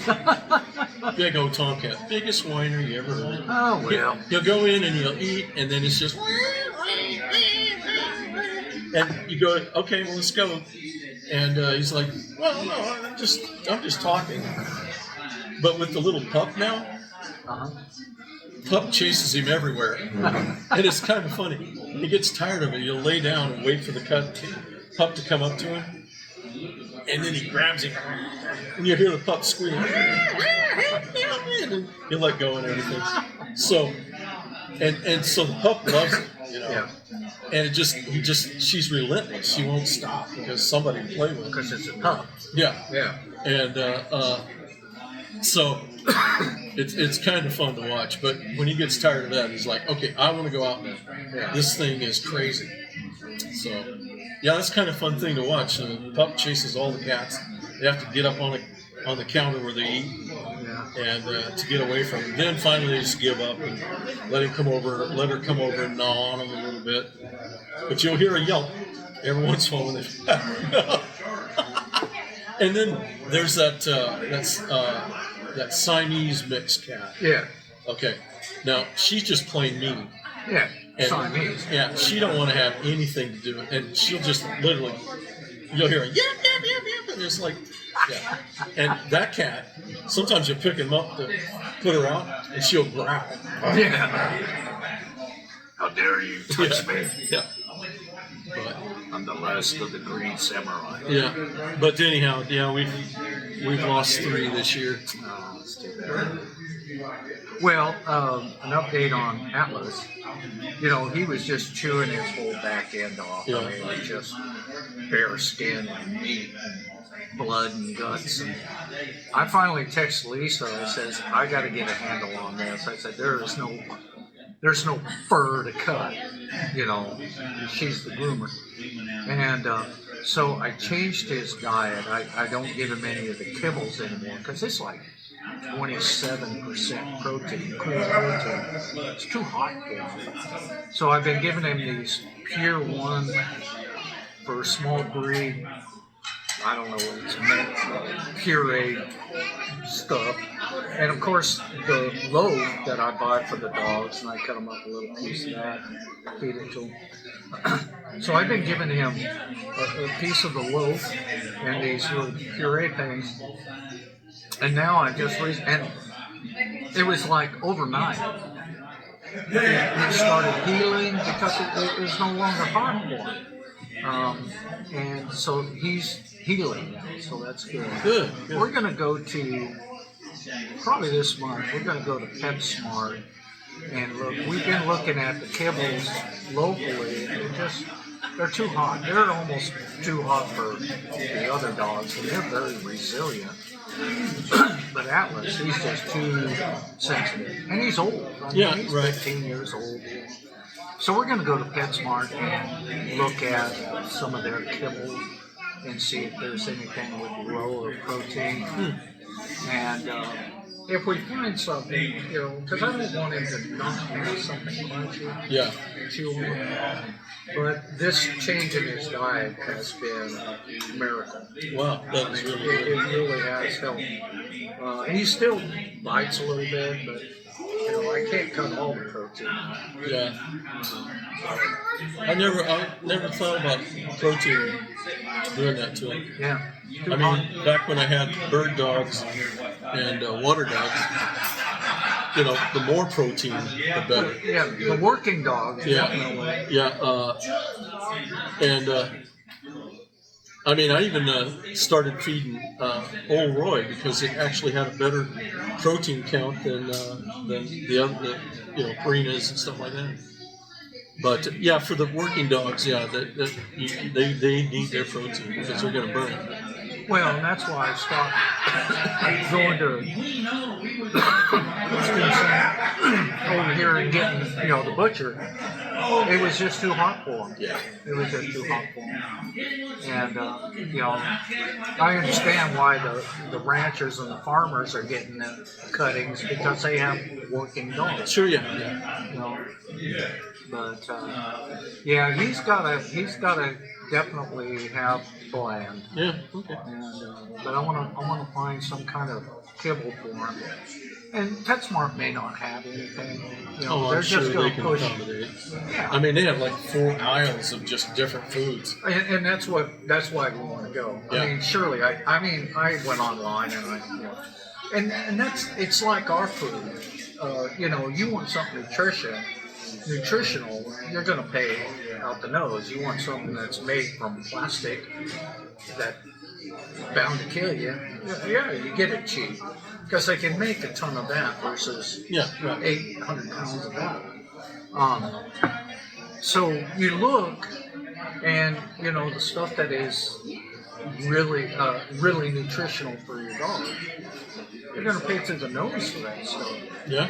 But for Atlas, it's worth it because that poor guy is just, you know, in his age, he doesn't deserve that. Yeah. That's like Big Dog. He's starting to show signs of, you know, it's a little tougher to get up now. And I told Liz I blame you because she bought them these really nice beds to. Oh yeah. And it's a little tough to get out of them. Oh yeah. I don't even want to step on them because they're just so. Yeah. So tell her I said, yeah, he can't even get out of bed Yeah. because. Let him lay on concrete. Yeah. Like the rest of us. Toughen him up. Yeah. But I've been, I'll mix up the dog's food, put whatever amendments in it, stuff like that. But now I'm starting to sprinkle a little turmeric into his. Oh yeah, turmeric. Yeah. So just to hopefully help out his joints and stuff. Yeah. Yeah. Yeah. It's so funny. I told you this about our bed is Nautilus air bed, and I've got a slow leak on my side. Yeah, that's right. And it's so funny to go up there and it has leaked and it's just a pit. And either Sophie or Red is in the pit.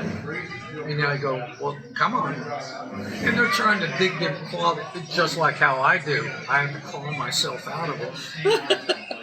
It's so funny to see that. But we pamper them too much. We pamper our dogs too much. You know that? Well, that's because they're so important. Yeah. I mean, heating pad, pit. Hey, was it last year? We had a real cold spell last year. Remember that? Yeah. It was like 4 days, I think. No, 3 days. It was, got down below 19. And so I set up in the shop some old I took the pads, put them out there, and some old blankets that we had, and then I at a auction I ended up with a electric blanket. I didn't want it, but that was it. That thing worked, so I put that down, and you should have seen me trying to pry them out of there. Oh my God! I told Karen that. I said, maybe we should get an electric blanket so you don't have to share your heating pad on the bed. She says, I'm thinking of it. Yeah, I'm thinking of doing that. Well, see if you can pick one up at the thrift store or something like that. Like I said, this one, it was just part of a whole bunch of crap. And I took it because, I wanted something in there. And I was telling Liz about that. She goes, well, it's going to get cold. Let's just save that. And like I said, boys are like, nice. And they're, they were in the shop, so it was even better. Yeah. Out of the wind and stuff like that. I come in the other day, and it was cold outside. And it's in the evening. I'd gone out to get some more wood, and I come back in.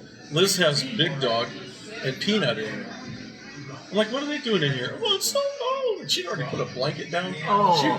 She had the romance of seeing them in front of the fire. Here's a chew toy. Yeah, and all this stuff. And I'm like, out. Out. She goes, well, why? It's so cold. I'm like, okay, so you let them have this tonight, and you don't ever let them have it again. Yeah. How cruel. Yeah. I says, your beds provide exactly what they need. And I says, I go, Big Dog's part husky. Yeah. He can take it. He really can. And if you go out there, you'll see if the wind's coming this way, his back's to it at all times. All the dogs do that. Yeah. The only one that I do feel sorry for is Peanut. She's slick as his table, But I told her, I says, the beds that you have them on, that they'll create heat and it'll respond to it. So I said, they're fine. I used to leave my dogs out in North Dakota. No. And they had a place where they could, get out of the wind and stuff like that. You don't do that. You don't take it that far. I said, Big Dogs are out. See, my dogs, they all come in at night. Yeah. So They're all on the bed. They've got you sewed up. Yeah. They're comfy. They're happy. If we're gone, they got doggy doors both at the lab and the house. Yeah. They can come in, do whatever. Well, at night they want to be next to you guys. And that's fine, but not my guys. They're going to be, if I have... Except for the designer dog. Well, of course. Yeah. They're humans. They're not dogs. They're not dogs. Don't say that about my dogs. But Designer. yeah. I love these memes about doodles.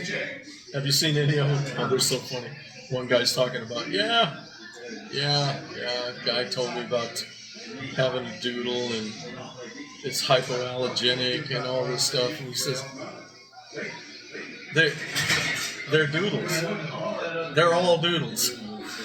They get away with everything. And I'm thinking, yeah, that's my house. Yeah. They get away with it. Ours too. I saw one the other day. A guy shows his little pup in the kitchen, and pup's pooped on the floor. Okay, and he says, "Okay, in a situation like this, and it is a little puppy, right? In a situation like this is what you got to do."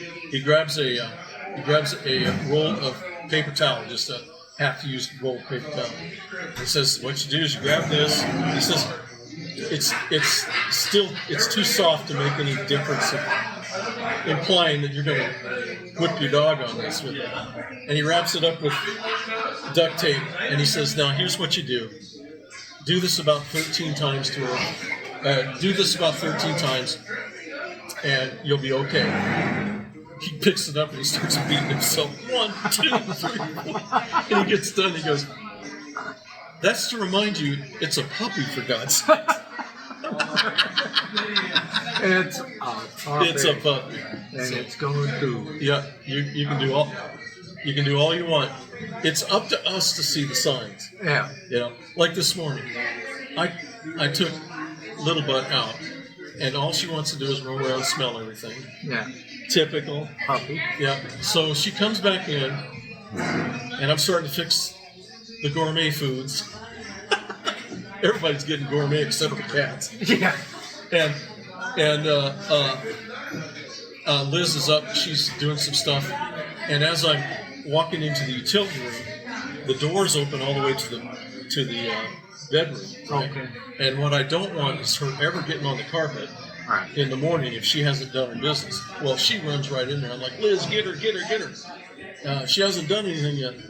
And so Liz gets her. I go around to the other door and open it up.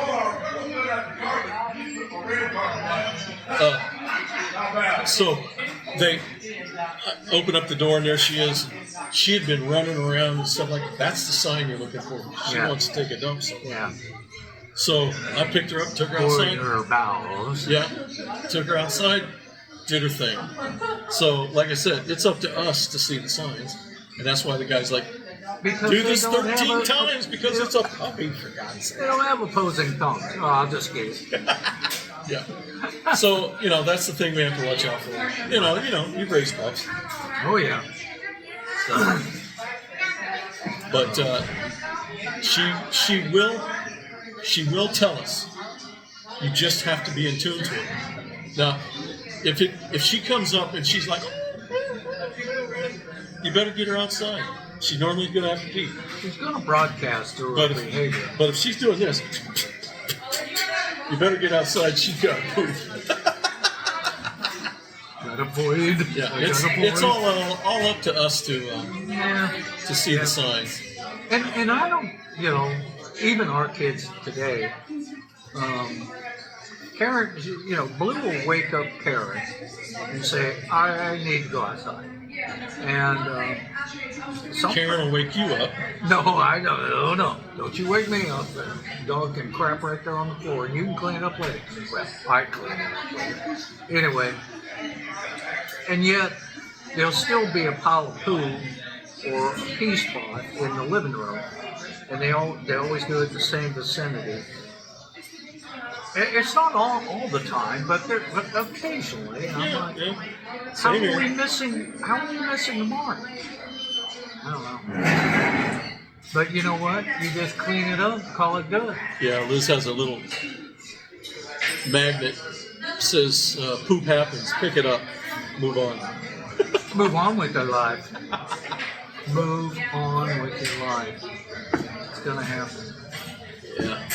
Well, you never did tell me. What you doing today? Anything exciting? Not really. I've got my garden all ready for the spring. I just need to put black plastic on over the. Well, I got a couple more things to empty out, so I might work on that today if it, when it warms up a little bit. And I don't know. Got not much. I got Dr. Cheney's laptop. Okay, I'm retired. I told Karen, I said, look, I'm retired. His hard drive is blown up. Of course, you don't get that information. Oh, it's just kind of not doing something right. Yeah, it's not doing something right because the dead young thing is blown up. That's why it's not doing something. So I'm trying to, okay, let me find another hard drive. I don't want to spend any money on this. Yeah. The Shiba satellite. I found it. And, oh yeah, can we upgrade it? Yeah, we break the 10. So now he's got to buy a key for it. I'm not paying for it. Yeah, that's. I'll give you the hard drive. That's fine. It'll probably blow up in about 6 months. So, you don't want me looking for you any laptops unless they're free or anything, right? Yeah. Okay. Those are kind of going out of style. Yeah, people are using phones and tablets. And, Yeah, I'm thinking about getting a tablet to do just for my business. yeah, because you can do it. I mean, the tablet that I use, it has a keyboard and stylus. And Yeah. I can do everything I need on that. Yeah, so I'm thinking about doing that. And I have a perfectly good field laptop. I mean, I'm using the one that you gave me. Great. I use that to run my big monitor. Oh, yeah. For the camera. But I have, one that I used in the field. I rarely break that thing out. I'm like, what am I going to do with it? Yeah. Nothing. But yeah, I don't know what I'm going to do today. Yeah. I've got a pool cue that I sold that I got to drop off at the post office. Box is too big. Yeah. But I went to this estate sale in town here, and I bought these 3 pool cues. Okay, and 2 of them were in soft cases. The other one looks like it was probably made in the Philippines or something like that.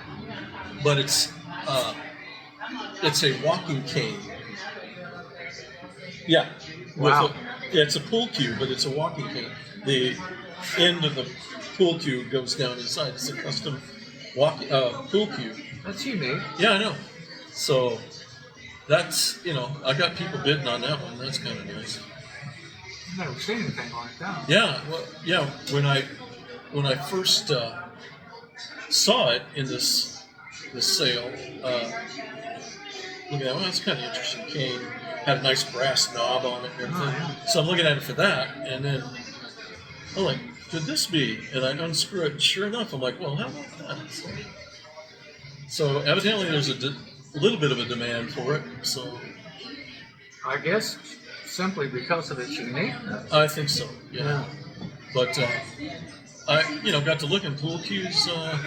There's some high expensive ones out there. Yeah. And I didn't know much about it. I just bought these because, I'm figuring, okay, I'll make about $5 off of these. And I did a little better on this one here. No, but darn. And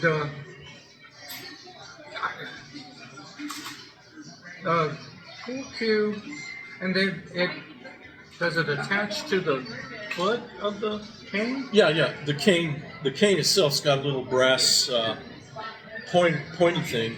You take that off, take the end, and they just screw together, and then put the knob on the back, and it weighed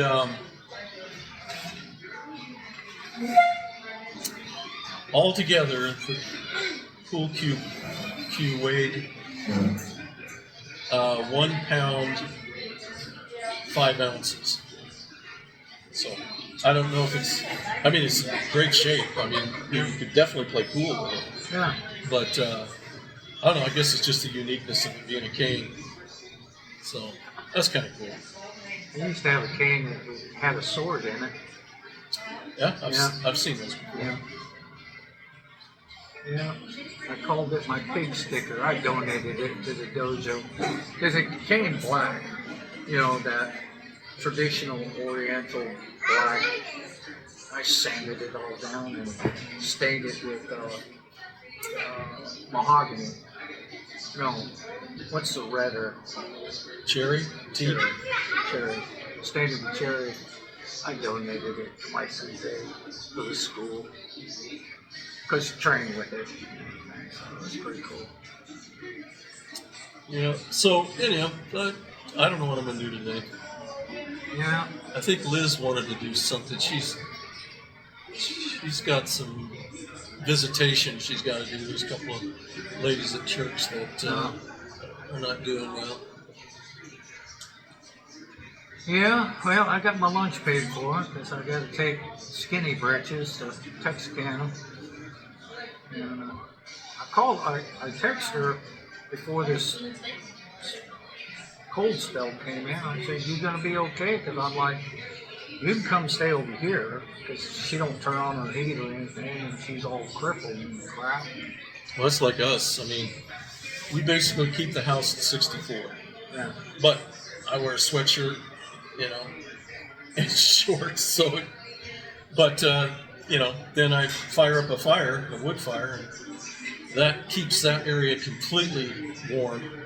And if it gets over warm, I just set up a fan and blow it on up into the house. Yeah. And then if the furnace kicks, if the air system kicks on, well, I've got a vent that can draw some of that warm air also and take it. Yeah, you were saying that they just Yeah. turn the fan on Yeah.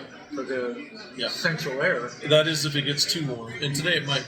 Well, this is going to probably be just like yesterday, another one fire day. You know, in the winter, the sun's way over, on the south, and it's so that part of the house is going to get most of the sun. Right. And like if it's warm outside and that's over there, boy, it gets real warm inside Yeah. there, and you don't even need a fire. So Well, you got a lot of glass on that side of the house too. yeah, I'd love to put some solar panels in.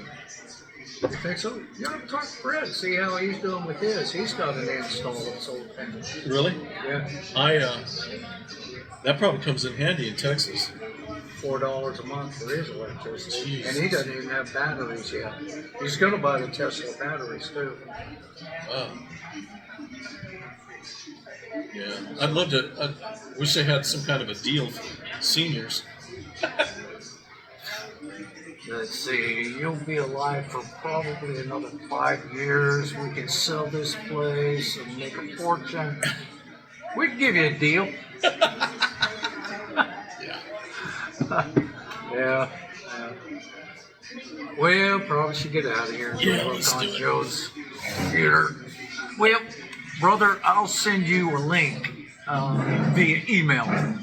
And, with all the savings you make from avoiding Facebook, you can send to Benjamin our way. But I talked to him the other day. Purging from Uranus Facebook. See you guys, we're at Greasy Ridge.